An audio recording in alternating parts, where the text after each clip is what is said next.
Herzlich willkommen zu einer weiteren Bibelgeschichte vom Himmelwärts. Wir sind ja gerade bei der Geschichte von Josef dran. Und die letzten paar Mal habe ich euch ja erzählt, wie der Josef von seinem Vater Jakob bevorzugt wurde und seine Brüder haben ihn dafür gehasst. Und darum ist der Josef auf Ägypten verkauft worden. In Ägypten ist er dann ins Gefängnis gekommen und wieder frei wurde. Und jetzt ist er nach dem Pharao der höchste Mann über Ägypten gewesen. Jetzt hat es ja während 7 Jahren lang hat's mega viel zu essen gegeben. Ganz viel Getreide und den Leuten ist es mega gut gegangen. Und während diesen 7 Jahren haben sie ganz viel von dem Getreide in Kornspeicher speichern. Und jetzt sind die 7 schlechten Jahre gekommen. In diesen 7 schlechten Jahren war eine mega Hungersnot.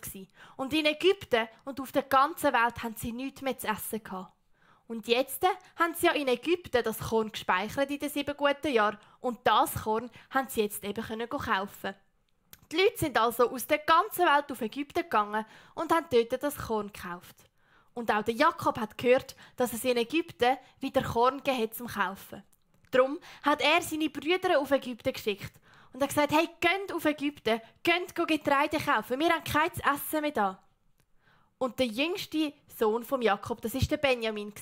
Der Benjamin war vom gleichen Mami wie der Josef. Und darum hat der Jakob auch den Benjamin mega fest gern gehabt. Und er hat ja gemeint, dass der Josef gestorben ist. Und darum hat er gesagt, der Benjamin darf nicht mit auf Ägypten. Der Benjamin muss bei mir bleiben. Weil, wenn an Benjamin etwas passieren würde, das würde ich nicht überleben. Darum sind also die 10 Brüder auf Ägypten gegangen. Und ich habe euch ja erzählt, der Josef war dafür zuständig, um zu schauen, wer alles Getreide kauft. Und wo die Brüder auf Ägypten sind sie also auch vor den Josef gekommen. Der Josef hat seine Brüder sofort erkannt. Aber seine Brüder ihn nicht. Weil der Josef hat jetzt ja ganz anders ausgesehen, er hat eine andere Sprache reden nach diesen vielen Jahren. Und die Brüder haben ihn einfach nicht erkannt. Der Josef hat seinen Brüdern gesagt, dass sie Spione sind. Er hat gesagt, ihr seid doch Spione. Ihr seid nur da, um unser Land auszukundschaften. Und die Brüder haben gesagt, nein, das stimmt gar nicht. Los, wir sind 12 Brüder. Ein Bruder von uns ist leider schon gestorben. Der zweite Bruder von uns ist bei unserem Vater, Jakob, geblieben. Und wir sind jetzt da 10 Brüder. Wir sind ehrliche Männer. Wir spionieren das Land nicht ausspionieren. Aber der Josef hat ihnen nicht geglaubt. Er hat gesagt, nein, ihr seid Spione, ich glaube euch nicht. Er hat gesagt, hört, ihr geht heim zu eurem Vater und kommt wieder mit eurem jüngsten Bruder. Dann glaube ich euch. Dann glaube ich, dass ihr keine Spione sind. Aber zuerst hat der Josef seine Brüder 3 Tage lang ins Gefängnis werfen lassen. Nach 3 Tagen haben sie wieder aus dem Gefängnis kommen. Und dann hat der Josef gesagt, also, wir machen es jetzt wirklich so. Ein Bruder von euch bleibt da im Gefängnis. Die anderen gehen heim zu eurem Vater und holen euren jüngsten Bruder. Dann kann der Bruder von eurem Gefängnis wieder freikommen. Der Simeon, so hat der Bruder geheissen vom Josef, der ins Gefängnis haben musste, ist also ins Gefängnis. Die Brüder von Josef sind also wieder heimgegangen und haben gewusst, sie müssen den Benjamin auf Ägypten bringen. Sonst wird der Simeon nie mehr freikommen. Und der Josef hat das Geld, das die Brüder für das Getreide gezahlt hat er ihnen einfach wieder mitgegeben und in die Säcke. Und die Brüder sind also heimgegangen von Ägypten und unterwegs haben sie einfach gesehen, wie der Josef das Geld wieder in ihre Säcke gelegt hat. Und sie haben Angst bekommen, weil sie haben gedacht, wir haben doch das Geld gezahlt für das Getreide und jetzt ist einfach das Geld wieder in unseren Säcken, aber wir haben das Geld doch gezahlt. Und sie haben Angst bekommen. Aber sie haben gewusst, sie müssen weiter heim zum Jakob und dem Jakob alles erzählen, was war.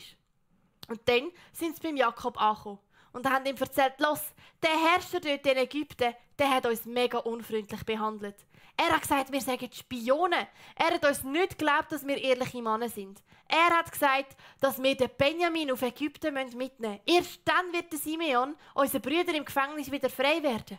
Und der Jakob hat gesagt, nein, der Benjamin darf nicht auf Ägypten. Der Benjamin darf einfach nicht gehen. Er hat nochmal gesagt, hört, wenn an Benjamin etwas zustößt, das würde ich nicht überleben. Weil am Josef ist ja schon etwas passiert. Der Josef ist schon gestorben. Und so hat der Jakob nicht erlaubt, dass der Benjamin auf Ägypten darf. Jetzt sind sie also weiterhin einfach dort im Land und haben das Getreide aufessen und der Simeon war im Gefängnis. Der Simeon ist nicht frei gekommen, bis der Benjamin mit seinen Brüdern auf Ägypten gehen konnte. Aber der Jakob hat ihn einfach nicht auf Ägypten gehen lassen. Hey, nächste Woche erzähle ich euch, wie es weitergeht. Was meint ihr? Dort tut der Jakob echt den Benjamin doch auf Ägypten gehen lassen und kommt der Simeon wieder frei. Oder echt doch nicht? Aber auf jeden Fall, was ich euch schon mal sagen kann, Gott hat einen mega guten Plan mit dieser Geschichte von Josef und von seinen Brüdern und von der ganzen Familie. Aber jetzt zuerst ist es mega lang gegangen und der Jakob hat einfach nicht wollen, dass der Benjamin auf Ägypten geht. Hey, ich wünsche euch ganz eine schöne Woche und ich freue mich schon auf nächsten Sonntag, wenn ich euch weiter erzählen kann, wie die Geschichte weitergegangen ist. Ob der Benjamin auf Ägypten hat gehen oder nicht. Macht's gut.